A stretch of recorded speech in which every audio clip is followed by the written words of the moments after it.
The resistance band hip abduction is a simple exercise that requires very little equipment, but it's one that delivers a wide range of benefits to cyclists.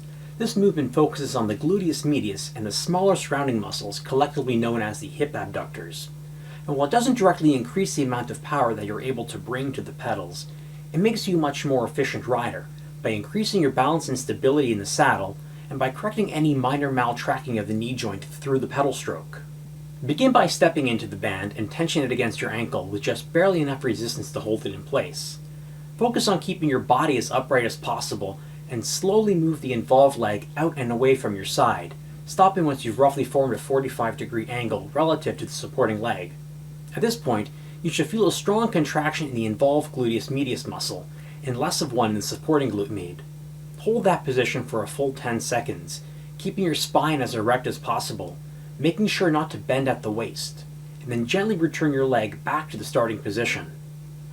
Rest for a few seconds and repeat. Minimal recovery is key to gain the most from this movement. The first few are going to be easy, but you're going to suffer a little bit more with every successive rep. This movement is a lot trickier than it appears, because while you're abducting the glutes on the involved leg side against the force of the band, the glutes on the supporting side are working hard to keep you upright.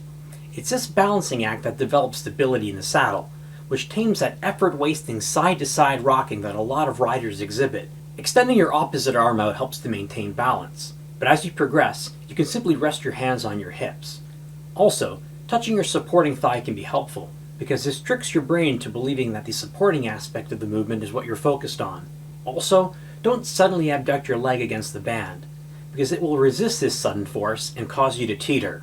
If you're still having difficulty, just do the movement alone without the band until you have it completely dialed, because proper form is absolutely crucial. It's really easy to cheat the movement and find balance by bending at the waist, but this engages the lower back muscles too much, which leaves you open to an injury. But primarily, it wastes your effort by taking stress off of the muscles that you're supposed to be developing. This movement is usually done in 3 sets of 10 reps, with no more than 5 seconds of rest between each rep before moving on to the other leg. But when you're just starting out, treat those numbers as your targets. If you're using a heavier gauge band, you can shorten the duration of the 10-second hold or just skip it entirely. Once you're comfortable with the movement and it doesn't challenge you anymore, you can move on to heavier gauge bands, more reps, or even longer holds. If you have access to a low cable pull machine, you can perform the same movement using a cuff and minimal weight.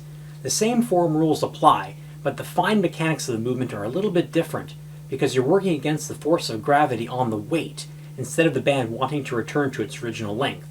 That said, I prefer and recommend using a resistance band instead of a low cable. No matter what kind of riding or racing you're focused on, strong and endurance hip abductors will make you a much more efficient and thus faster rider. Time trialists can stay aero without rocking the bike. Cross-country and cyclocross racers can better negotiate slower technical sections that test their balance. Even BMX riders will notice the benefits of improved stability in their hips.